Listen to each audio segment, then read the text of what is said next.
कभी कभी ना मुझे हंसी आती है कि ऐसी कौम की क्या हालत होगी जिनका फोकस अपनी जिंदगी से हटके अपने मामलात से हटके दूसरों की जिंदगियों पे हो। अभी मैं देख रहा था यूट्यूब के ऊपर तो ट्रेंडिंग में शाद भट्टी साहब की दूसरी शादी का बड़ा जो है वो जिक्र चल रहा है। हर बंदा इसके ऊपर बात कर रहा है और मैं तब यही सोच रहा था, मैंने कहा कि इस कौम की जो प्रायोरिटीज हैं, हमारी जो तरजीहात हैं, वो शायद अब बनी ये चुकी हैं कि किसी दूसरे के घर में क्या हो रहा है, किसी दूसरे की जिंदगी में क्या हो रहा है, इसी तरह किसकी वीडियो लीक हो गई है, किसकी वीडियो लीक होने वाली है। और अब सोशल मीडिया के ऊपर आप अंदाज़ा करें कि तबसरे ये चल रहे हैं कि इरशाद भट्टी साहब ने दूसरी शादी क्यों कर ली। अब मुझे अभी तक भी याद है कि जब इनकी शादी हुई थी तो जब इनकी पहली बीवी की डेथ हुई, तो इन्होंने बड़ा उसका ज़िक्र किया था और बहुत ही अच्छे तरीके से ये हमेशा अपने टॉक शोज़ में भी और इसका बारहा ये ज़िक्र किया करते थे कि ये उनसे कितनी मोहब्बत करते थे, प्यार करते थे और ये कितने गमज़दा थे। अब एक तरफ हम लोग कहते हैं कि यार इंसान जो है वो उसने दूसरी शादी क्यों नहीं की, और दूसरी तरफ हम कहते हैं कि शादी क्यों कर ली।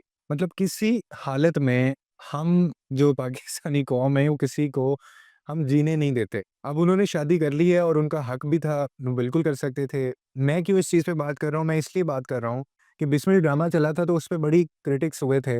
लोग इस हक में बड़ी बात कर रहे थे कि जी फिर क्या हुआ अगर छुप के निकाह कर लिया तो। अब दूसरी तरफ एक बंदे ने निकाह किया और सबको बताया उसने, और उसकी पहली बीवी की डेथ हो गई है, तो उसके ऊपर भी मैं देख रहा हूँ कि क्रिटिसाइज़ करने ये लोग शुरू हो गए हैं। एक तो उनका हक है, दूसरा उनकी ज़िंदगी है यार, उनकी मर्ज़ी है, उन्होंने जो करना है करें। आपको मुझे इस चीज़ से क्या प्रॉब्लम हो सकता है? हम अगर यकीन करें, हम अगर अपनी ज़िंदगियों में, अपने गिरेबान में इतना ज़्यादा झाँकना शुरू कर दें ना जितना हम दूसरों की ज़िंदगियों में झाँकते हैं, यकीन करें हम हमारी ज़िंदगी बेहतर होना शुरू हो जाए, हमारे जो ज़िंदगी के मामलात हैं वो बेहतर होना शुरू हो जाएँ।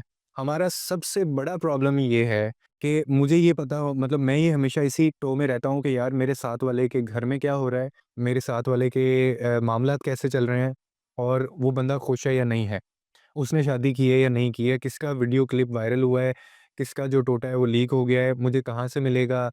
और मुझे मतलब आप औरत को देख लें, ये आजकल के जो घर की औरतों का यही यही हाल है, मर्दों का ये हाल है, नौजवानों का ये हाल है। मतलब हम लोग पता नहीं किस डायरेक्शन में चले गए हैं। कोई किसी के साथ आप बैठ जाएँ तो आपकी कोई हेल्दी डिस्कशन नहीं होती। कोई ग्रुप बैठा होगा, 4-5 लोग मिलके बैठे होंगे, कोई वहाँ पे ऐसी प्रोडक्टिव टॉक या इंटेलेक्चुअल टॉक हो ही नहीं रही होगी, जहाँ बंदा बैठ के ये कह सके कि यार मैंने ये सीखा है, मुझे कुछ सीखने को मिला या मेरी इन्फॉर्मेशन में कुछ इज़ाफ़ा हुआ। हाँ, आपकी इन्फॉर्मेशन में इज़ाफ़ा होगा कि उसके घर में क्या हो रहा है, उसने शादी कर ली है, उसकी वीडियो लीक हो गई है, उसके साथ ऐसा हो गया है, उसकी बीवी ने उसको छोड़ दिया है, उनका आपस में डिस्प्यूट चल रहा है। ये सारी चीज़ें आपको मिलेंगी और यही आपको इन्फॉर्मेशन मिलेगी। इसके अलावा कोई हेल्दी डिस्कशन नहीं होती और हमारे बच्चे भी इन्हीं चीज़ों से सीख रहे होते हैं। आजकल की आप माँओं को देख लें, घरों में बैठ के क्या डिस्कशंस हो रही होती हैं।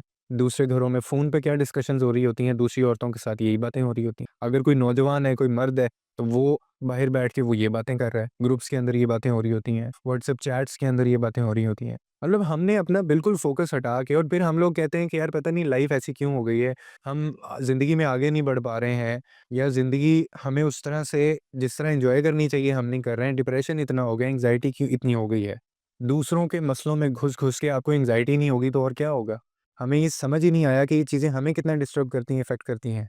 आप अंदाज़ा कर लें ऐसी सोसाइटी का क्या हाल होगा, ऐसी सोसाइटी का क्या हशर होगा, जहाँ पे ट्रेंडिंग के अंदर जो टॉपिक्स हैं या डिस्कशंस हैं, 3-4 दिन बाद वो रजब भट्ट की शादी चल रही हो, डकी वहाँ पे आया हुआ था, या ये इरशाद भट्टी साहब की शादी हो गई, उसने क्यों शादी कर दी, उसने उसने पहली बीवी के लिए जो है उसने उसको धोखा दे दिया, उसको नहीं करनी चाहिए थी, या फलानी इन्फ्लुएंसर की वीडियो लीक हो गई है। मतलब ये डिस्कशंस हैं जो हमारी टॉप ऑफ द हेड होती हैं और सोशल मीडिया के ऊपर आपको देखने को यही मिलता है। मैंने इतना ब्लॉक कर के मैं थक गया हूँ, अपनी जो फ़ीड्स होती हैं यूट्यूब की, फ़ेसबुक की, टिकटॉक की। आप अंदाज़ा करें मैंने एक दिन बैठ के कोई 30 से 40 पेजेज़ को मैंने ब्लॉक किया। 30 से 40 आईडीज़ को मैंने ब्लॉक किया कि ये मेरी फ़ीड के सामने ना आएँ। लेकिन उसके बावजूद मैं वीडियो वो यूट्यूब देखता हूँ, तो ट्रेंडिंग पे वही वीडियोज़ चल रही होती हैं। इसका मतलब ये है, ये इसलिए ऐसा होता है क्योंकि हमारे जो दूसरे माशाल्लाह से भाई-बहन हैं, दे प्रेफ़र वो इसको प्रेफ़र करते हैं देखना।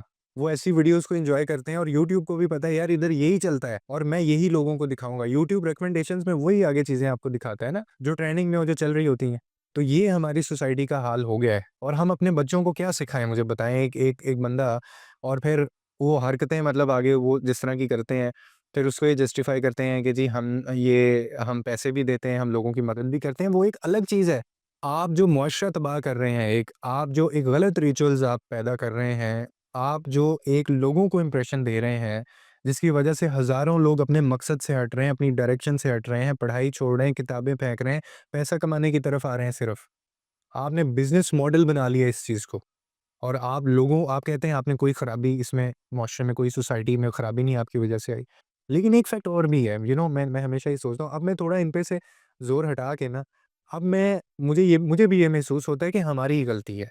हम लोग देखते हैं यार इनको, मतलब हम लोग इनको एन्जॉय करते हैं, हम लोग देखना पसंद करते हैं, हमारी फैमिलीज़ इनको देखना पसंद करती हैं, हमारे बच्चे इनको देखना पसंद करते हैं। हम बड़ों को नहीं समझा सके, फैमिलीज़ की फैमिलीज़ इनको देख रही होती हैं, तो आप बच्चों को क्या समझाएँगे? तो असल में हमारी गलती है। 4-5 मिलियन, 6-7 मिलियन ये लोग कौन है? ये हम ही लोग हैं। और ये 24-25-26 करोड़ की आवाम में 6 लाख या 60 लाख लोग बहुत बड़ी परसेंटेज नहीं है, बहुत ज़्यादा लोग नहीं है ये। लेकिन ये लोग डिसाइड कर रहे हैं कि आप लोगों ने क्या देखना है। तो खुदा के लिए लोगों को अपनी ज़िंदगी जीने दें। जिसने शादी कर ली है उसको भी, जिसने शादी नहीं की उसको भी, जिसकी बीवी मर गई है उसको भी, जिसके बचा हुआ है उसको भी, जिसका नहीं हुआ उसको भी। खुदा के लिए अपनी लाइफ को देखें, अपनी ज़िंदगी में फ़ोकस्ड होके आप देखें आप किस तरफ जा रहे हैं और आपको लाइफ में क्या करना है। दैट्स ऑल मैटर, यही चीज़ मैटर करती है, वरना आप इन्हीं की तरह पागल हो जाएँगे आप। लोगों के लिए आसानियाँ पैदा कर रहे हैं, रब आपके लिए आसानियाँ पैदा करेगा।